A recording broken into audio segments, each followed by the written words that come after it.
Bugün sizə həftəlik xəbər icmalını təqdim edəcəm. Gəlin görək son bir həftə ərzində dünyada və ölkəmizdə hansı hadisələr baş verib. Belə ki, 1 dekabr 2025-ci ildə Laçının işğaldan azad olunmasından 5 il ötüb. Ölkə ərazisinə qaçaq mal yolu ilə gətirilmiş, külli miqdarda güclü təsir edən xassəyə malik narkotik vasitə və psixotrop maddə polis əməkdaşları tərəfindən aşkarlanaraq qanunsuz dövriyyədən çıxarılıb. Bakı Dövlət Universitetinin bir saylı korpusunun təmir olunması ilə bağlı qərar verilib. Qərara əsasən korpusun təmirinə 25 milyondan çox pul ayrılması nəzərdə tutulub. Gəncədə yetkinlik yaşına çatmayan qıza qarşı qeyri-etik hərəkətlər edən 2005-ci il təvəllüdlü gənc 2 il müddətinə azadlıqdan məhrum edilib. Prezident tərəfindən Zərdab rayonunda avtomobil yolunun əsaslı təmirinə 2 milyon manat ayrılıb. Əli Kərimli barəsində 2 ay 13 gün həbs qətimkan tədbiri seçilib. Belə ki, o, Cinayət Məcəlləsinin 278.1, yəni hakimiyyəti zorla ələ keçirməyə, dövlətin konstitusiya quruluşunu zorla dəyişdirməyə yönələn hərəkətlər maddəsi ilə təqsirləndirilib. Ölkə ərazisində 10 oktyabr 2025-ci il tarixindən açıq elan olunmuş ov mövsümü başa çatıb. 1 dekabr tarixindən etibarən ölkə ərazisində ov edilməsi qadağan olunub. Samuxda ər və arvad dəm qazından boğularaq ölüb. Ramiz Mehdiyevin oğlu Teymur Mehdiyev Fövqəladə Hallar Nazirliyinin müavini vəzifəsindən azad edilib. Azərbaycanda idmançı qadın öz həyat yoldaşını döyüb. Naxçıvanda Muxtar Respublikanın qaz istismar xidməti ləğv edilib. Hong Kongda baş verən yanğında ölənlərin sayı təxminən 60 nəfər olub.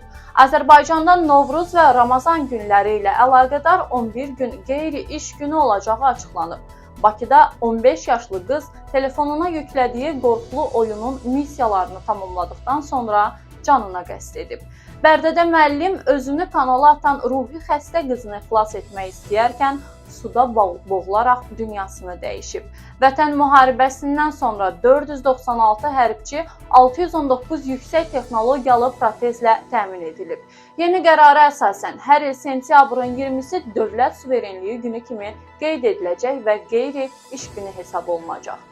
Uşağın doğulması ilə əlaqədar kişilərə ödənişli məzuniyyət verilməsi qanunvericiliyə salınır. Layihəyə əsasən uşağının doğulması ilə əlaqədar kişilərə tibb müəssisəsinin arayışı əsasında doğuşdan əvvəl və doğuşdan sonra olan dövrdə cəmi 14 təqvim günü müddətində ödənişli məzuniyyət veriləcək. İngiltərənin Chelsea klubunun keçmiş futbolçusu Marvin Hinton vəfat edib. Polşanın Krakow şəhərində tramvayların toqquşması nəticəsində azı 20 nəfər yaralanıb.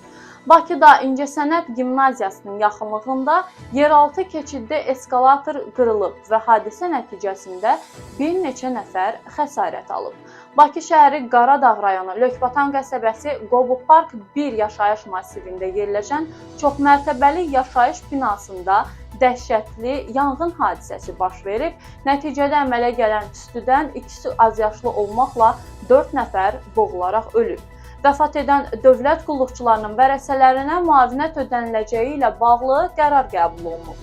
Salyanda 20 şagirdin məktəbi qızdırmaq üçün istifadə olunan yanacağın tüstüsündən zəhərlənərək xəstəxanaya yerləşdirildiyi bildirilib.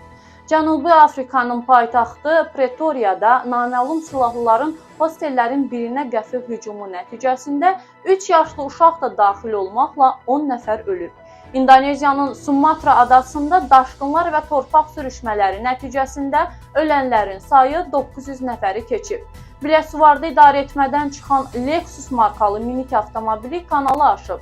Qəza nəticəsində avtomobildə olan 5 nəfər suda boğularaq ölüb. Hindistanın Goa ştatında gecə klubunda yanğın olub. Nəticədə 25 nəfər həyatını itirib. Oktyabrın 12-sində Mingəçevir şəhərində 1 yaşlı körpəsini binanın zirzəmisinə atan valideyn polis əməkdaşları tərəfindən müəyyən olunaraq saxlanılıb. Bugünlük bu qədər. İzlədiyiniz üçün təşəkkürlər.